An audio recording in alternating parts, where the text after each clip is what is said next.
नमस्कार मित्रों, स्वागत है आपका अपने YouTube चैनल विनय एकेडमी पे। आइए हम लोग जुड़ते हैं कुछ महत्वपूर्ण करंट अफेयर से जो क्वेश्चन में होंगे और उनकी व्याख्या भी होगी, जो सितंबर के क्वेश्चन होंगे। आइए देखते हैं।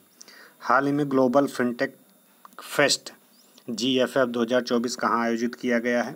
आपको यहाँ पे देखने को मिल जाएगा, ये 4 ऑप्शन यहाँ पे। तो कहाँ पे आयोजित किया गया? न्यू दिल्ली, मुंबई, चेन्नई, हैदराबाद। कहाँ पे है ये?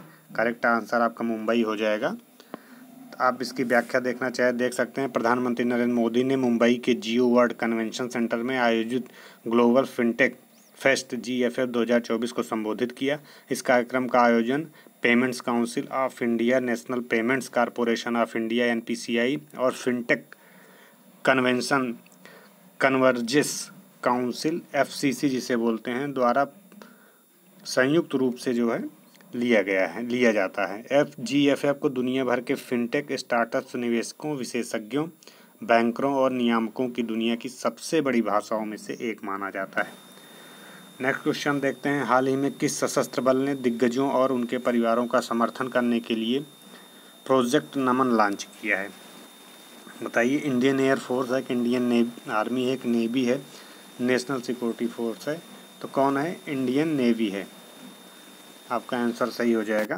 यहाँ पे हम देखते हैं, भारतीय सेना ने रक्षा पेंशन भोगियों, दिग्गजों और उनके परिवारों का समर्थन करने के लिए प्रोजेक्ट नमन शुरू किया है। यह परियोजना स्पष्ट डिजिटल पेंशन प्रणाली पर आधारित है, जो रक्षा कर्मियों के लिए पेंशन प्रक्रियाओं को सरल बनाती है। भारतीय सेना, CSC, ई-गवर्नेंस इंडिया लिमिटेड और HDFC बैंक के बीच एक समझौता ज्ञापन के माध्यम से स्वागत और सुविधा केंद्र स्थापित किए गए थे। ये केंद्र एक ही स्थान पर स्पर्श सक्षम पेंशन सेवाएं और अन्य नागरिक सेवाएं प्रदान करते हैं।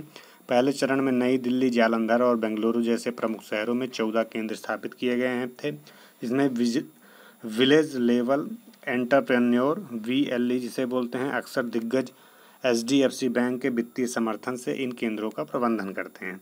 हाल ही में किस भारतीय नौसेना जहाज ने स्पेनिश जहाज अटालया के साथ समुद्री साझेदार अभ्यास MPE में भाग लिया है? तो कौन सा है? 4 ऑप्शन आपको मिलता है। INS अरिहंत है, INS मुंबई है, INS ताबार है, INS कावेरी है? तो INS ताबार जो है ऑप्शन नंबर C सही होता है। बात करते हैं इसके बारे में। INS तबर जिसे बोलते हैं, ताबार इंग्लिश में लिख सकते हो, तबर भी बोल सकते हो। भूमध्य सागर में स्पेन की नौसेना के जहाज अटालाया के साथ समुद्री साझेदारी अभ्यास MPX किया है। यह अभ्यास भारत और नौसेना की पहुंच की दर्शाता है। भारत और स्पेन के बीच समुद्री सहयोग के एक मील का पत्थर है।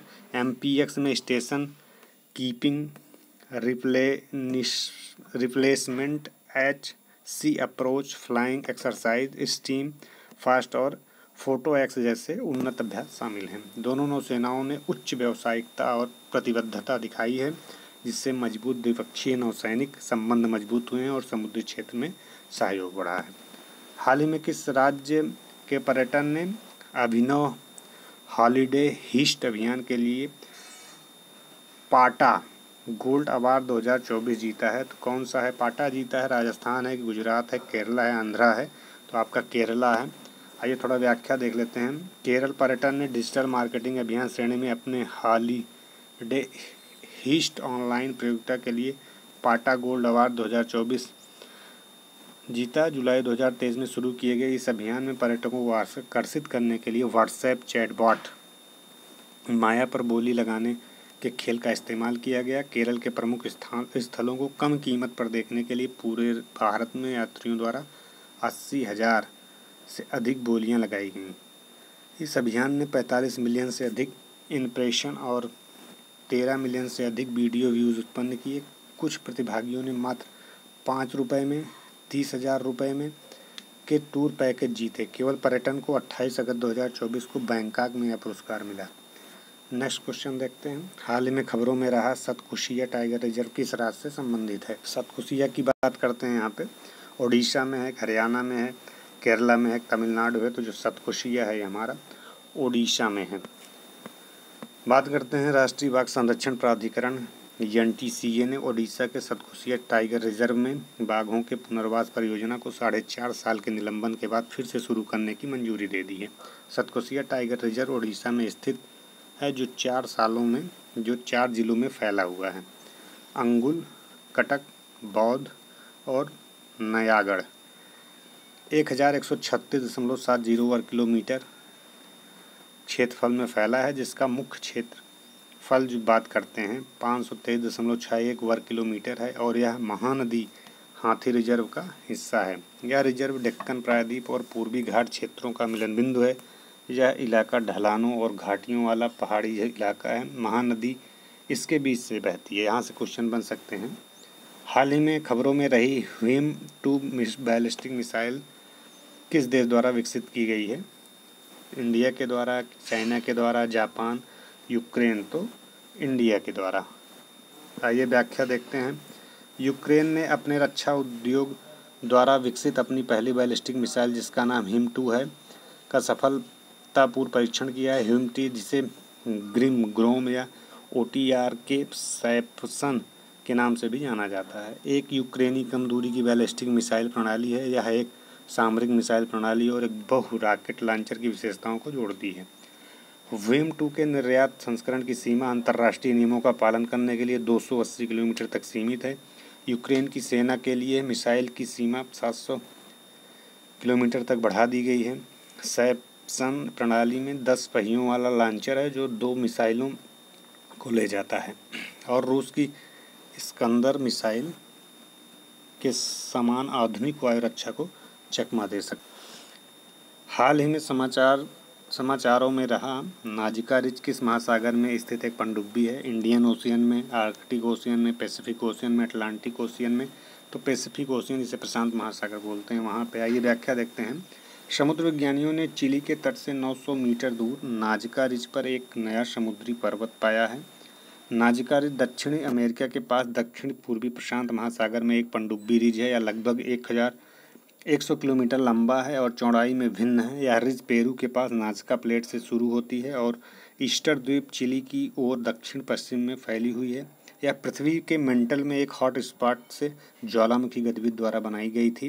रिज में असामान्य रूप से मोटी बेसाल्टिक समुद्री परत होती हैं। यह टेक्टोनिक रूप से सक्रिय हैं। पेरू चिली ट्रेंच में दक्षिण अमेरिका प्लेट के नीचे डूब रही है। बात करते हैं नवंबर में महिला एशियाई चैंपियंस ट्रॉफी 2024 की मेजबानी कौन सा राज्य करेगा? नवंबर में जो होने वाली है, बिहार करेगा, हरियाणा करेगा, उत्तर प्रदेश करेगा, उड़ीसा करेगा? तो हमारा बिहार करेगा।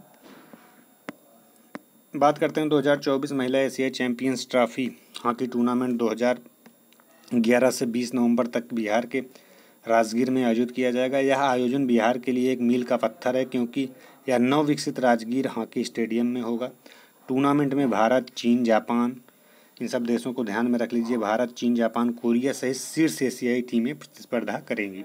यह आयोजन हॉकी को बढ़ावा देने और अंतर्राष्ट्रीय खेलों की मेजबानी करने के लिए बिहार की प्रतिबद्धता को दर्शाता है। स्टेडियम का उद्घाटन और स्थानीय नेताओं का समर्थन वैश्विक आयोजनों के लिए बिहार की तत्परता को दर्शाता है।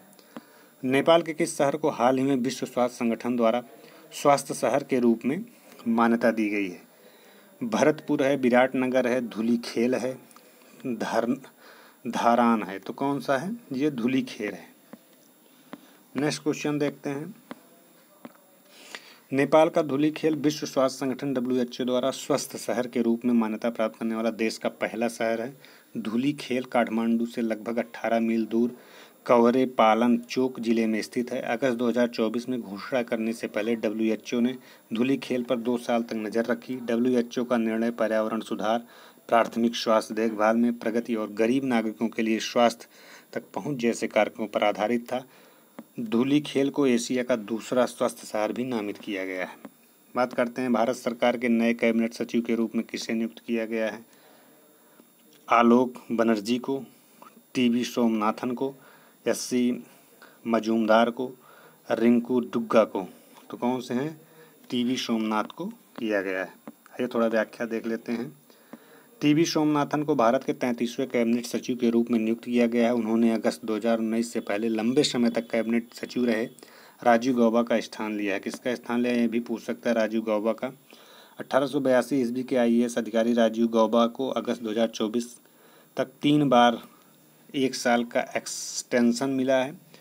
सरकार ने गौबा का कार्यकाल बढ़ाने के लिए सेवानिवृत्त नियमों में संशोधन किया। गौबा से पहले प्रदीप कुमार सिन्हा ने 4 साल से अधिक समय तक कैबिनेट सचिव के रूप में सबसे लंबा कार्यकाल संभाला था। 1987 बैच के तमिलनाडु कैडर के IAS अधिकारी सोमनाथन पहले वित्त सचिव और व्यय सचिव रह चुके हैं। उन्होंने अर्थशास्त्र में PhD की है, चार्टर्ड अकाउंटेंट हैं और तमिलनाडु और विश्व बैंक में महत्वपूर्ण भूमिका निभाई है।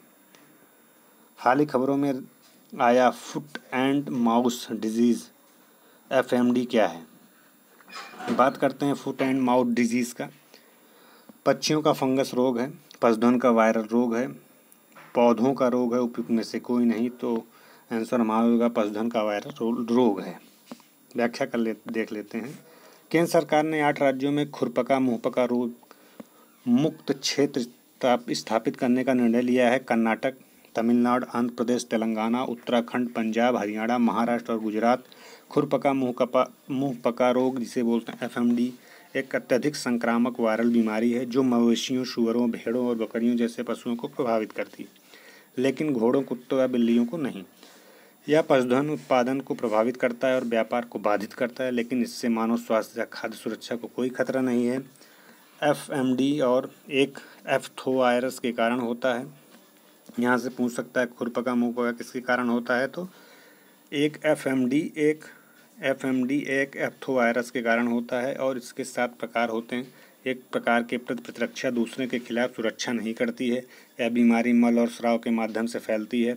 युवा जानवरों में संक्रमण की दर अधिक होती है, लेकिन वयस्कों में मृत्यु दर कम होती है।